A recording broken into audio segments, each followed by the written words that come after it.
The narrator and her husband had built the kind of relationship people envy, steady, warm, and built on years of shared history. They weren't flashy about their love, but it showed in the quiet moments how he'd always savor the last slice of pizza, how she knew exactly when his shoulders needed massage, how they could communicate entire thoughts with a single glance. Over the years. They'd weathered their share of challenges, job changes, the loss of a grandparent, a few rough financial patches, but each time they came out stronger, and now they were on the brink of their biggest adventure, yet becoming parents. Her best friend Em had been part of that journey from the very beginning. They'd met as children. Two stubborn girls on the same neighborhood street, instantly bonding over shared snacks and a mutual dislike for the local bully through every major milestone in life. Em had been there, first heartbreaks, first jobs moving into new apartments, wedding fittings. She was as much a fixture in the narrator's life as family. In some ways, she was family when the narrator announced her pregnancy. His excitement seemed almost as big as her own. She threw herself into being the ultimate support system, coming to prenatal appointments when the husband couldn't make it, planning and hosting the baby shower with meticulous detail, showering the couple with thoughtful gifts. Just because I saw it and thought of you, and checking in constantly some weeks. She called more than the narrator's own mother did. Meme. Em was the one who showed up with comfort food during bouts of morning sickness. The one who helped assemble the crib when the narrator's back ached too much to bend over. The one who swore she'd be the cool aunt and spoil the baby rotten to the narrator. It felt like the three of them, her husband and Em, were stepping into this next chapter together. The labor came sooner than anyone expected. One moment she was folding tiny onesies in the nursery, humming along to the radio, and the next, she was doubled over with a contraction so sharp it stole her breath, a hurried call to her husband, a frantic drive to the hospital, and suddenly she was in a gown, monitors beeping steadily, nurses moving in and out of the room with brisk efficiency. Her husband stayed by her side for almost all of it, holding her hand through the contractions, rubbing her shoulders when the pain intensified, murmuring reassurances in the low, steady tone she'd always found grounding. Still, there were moments when he stepped out to grab a coffee, to talk to someone on the phone, to check in with family. Each time she barely noticed she was focused on the clock, her breathing, and the surreal fact that they were finally meeting their child. The delivery was exhausting, a blur of bright lights, sharp commands, and overwhelming relief when the first thin wail filled the room. She held her baby against her chest skin, to skin tears spilling down her cheeks without her even realizing it. The hours that followed were a haze. Medical staff bustling around the baby, being checked and swaddled, her body aching in ways she didn't know it could. By the time she was settled in her recovery room, she felt like she'd been wrung out. Her eyelids were heavy, her thoughts drifting in and out like waves lapping against a shore. That's when her husband came back in. She noticed it right away. Something in his face was different. His smile was thinner, his eyes darting away more often than they met hers. He sat beside her bed but didn't take her hand when she asked if everything was okay. He just said, "Yeah, just tired," and reached for the baby. Instead of answering directly, the room felt suddenly smaller. The steady beeping of the monitor loud in her ears, even through the fog of exhaustion. Something in her gut whispered that this was just fatigue. It was 3 days after they brought the baby home. 3 days of sleepless nights, endless feedings, and moments of quiet awe at the tiny person they'd created. She was starting to feel a little steadier on her feet, the fog of exhaustion clearing just enough for her to notice that her husband still seemed off. He was attentive with the baby, gentle and patient, but with her there was a hesitation. He avoided eye contact more than usual, as if there was something hovering between them that he couldn't name that afternoon. While the baby napped in her bassinet and the house was finally still, he sat down on the edge of their bed. His posture was tense, shoulders slightly hunched, hands clasped so tightly his knuckles were pale. "I've been meaning to tell you something," he started, his voice low, almost hoarse. "I've been struggling to process it myself." She frowned, her stomach tightening. "What is it?" He took a long breath. "When you were sleeping at the hospital after the delivery, Em came by. I ran into her in the waiting area. At first I thought she was just there to see you and the baby, but she wasn't." Her pulse kicked up. "What do you mean He broke off, staring at the carpet like it might offer him a script.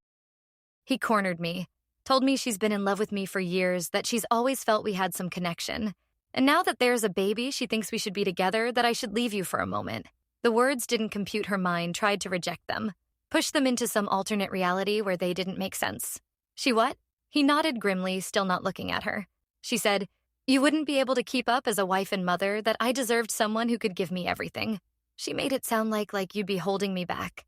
Now, a rush of heat climbed up her neck. Anger, disbelief, and the sharp sting of betrayal all tangled together.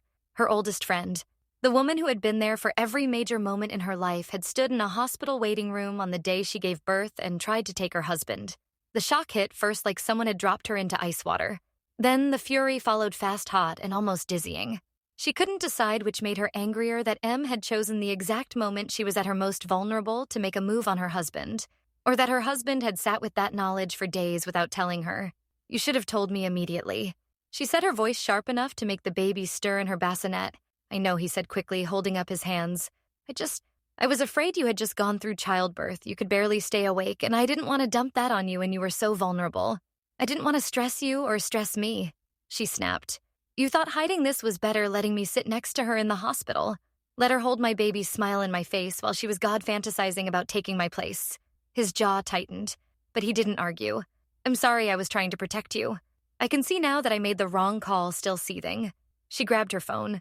Her thumbs hovered over the screen for a few seconds, torn between fury and disbelief, before she finally typed, I know what you said to him at the hospital. You've crossed a line. You can uncross. The typing bubbles appeared almost instantly. Mrs. First's response was audacious in its calm. I was just being honest about my feelings. You can't blame me for that. When she didn't reply right away, another message followed your overreacting. I didn't mean any harm. I love you. I love the baby. I just wanted him to know how I feel. It was a surreal mix of arrogance and victimhood, like thought her honesty was some kind of virtue, even though it was laced with betrayal. The narrator stared at the glowing screen, her pulse hammering, wondering how someone she'd trusted for decades could twist the knife and still claim innocence. The decision came quickly. There was no salvaging this. The narrator blocked him on every platform, deleted her number, and tossed the baby shower photo album Em had made into the back of a closet. No long speeches, no last attempt at understanding, just a clean severing of the tie. But cutting Em out didn't erase the damage every time she pictured the hospital waiting room, her husband alone, Em leaning in. Her voice low and persuasive, a sick twist of anger and doubt gripped her. She hated that the image wouldn't leave her head, that it played like an uninvited reel in the quiet moments, especially at night when the house was still, and she could hear the baby breathing in the bassinet. Her husband kept insisting that nothing happened, that he shut him down immediately, that he only kept it to himself out of misplaced protectiveness. She wanted to believe him, and part of her did, but trust once cracked didn't snap back into place overnight. Every smile, every I love you felt like it had to climb over that memory before it reached her. When word eventually spread, the responses split sharply. Some family and friends were outraged on her behalf, calling Mrs. behavior calculated and cruel. She knew exactly what she was doing. One cousin said she waited until you were vulnerable. Others tried to downplay it, chalking it up to bad timing, an awkward confession, even misunderstood feelings. She probably just panicked. A mutual friend suggested you've all been so close for so long. Maybe she thought she was losing you both. But to the narrator, the intention didn't matter. Whether it was a moment of madness or years of hidden resentment boiling over, Em had chosen the worst possible moment to rip at the foundation of her life. And that was something she could never forgive. It was a few weeks later when the next blow landed, not from Em directly, but through whispers carried by mutual friends over coffee.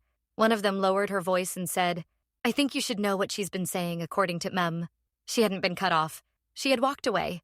Her version was that she couldn't stand watching her crush marry someone else, and that being around the narrator was too painful. The way she told it, she was the wounded party, a tragic figure who had stepped aside for the sake of her own sanity. Hearing it made the narrator's stomach knot. It wasn't just the lie. It was the gall of framing herself as the victim, as if the betrayal in that hospital waiting room had been some kind of noble confession. The tension reached its breaking point. 2 weeks later, it was a rainy afternoon, the baby fussing in her arms when the doorbell rang. She wasn't expecting anyone, but when she opened the door, there Em stood, no umbrella, damp hair clinging to her face, holding a paper bag of something that smelled faintly like bakery bread. I just wanted to apologize. Em said, her voice too light for the weight of the moment. The narrator's pulse spiked. There's nothing to apologize for. She asked, the sarcasm sharp enough to cut, or nothing you actually mean? Ms. expression flickered, a flash of irritation under the mask of contrition. I mean, I'm sorry if it hurt you. She said in that careful, non-committal way that wasn't an apology at all. But you have to understand, I've had feelings for him for so long. Watching you get married, start a family, it's like you stole my chance. The words hung in the air, thick and ugly. Your chance. The narrator repeated, incredulous. Has my husband. There was never a chance for you to steal. Mrs. jaw tightened, but she didn't back down. You think you've won, but one day you'll see you're not what he needs. I am, that was it. The narrator stepped back, pointed to the street, leave and don't come back. Em hesitated just long enough to make it clear she wasn't sorry, then turned and walked away. The smell of the bread still hanging in the doorway after she was gone after that confrontation. There was no shred of doubt left. Em was out of her life for good. Not just blocked, not just ignored, but erased from every corner she could reach. No photos, no messages, no mementos tucked away, just in case she wasn't going to leave any doors open for Em to wedge herself back through. Instead, she poured her energy into her marriage and her baby. The trust between her and her husband had been dented, but it wasn't beyond repair to his credit. He met the moment. No defensiveness, no excuses. He gave her full access to his phone, kept his location sharing on, and made it clear he'd have no contact with Em ever again. If she even tried to reach him, he promised she'd hear about it first. Slowly, things began to settle. Their home felt quieter, lighter without Mrs. Shadow stretching into every milestone the baby grew, and with each new smile, each little grasp of her finger. The narrator felt a piece of the tension in her chest loosen still when she thought about everything. The betrayal, the timing, the audacity. The anger simmered just beneath the surface. They'd been friends for decades, and Em had chosen the moment she was at her most vulnerable to try to take her husband away. And even now, Em seemed to think she was the wronged one. So now she was here, typing it all out, wondering if maybe she was too harsh. She loved him once like a sister, but some lines once crossed. Can't be uncrossed, Ida, for cutting off my best friend of 20 years after she confessed to my husband in the hospital right after I gave birth that she's in love with him and thinks we should be together.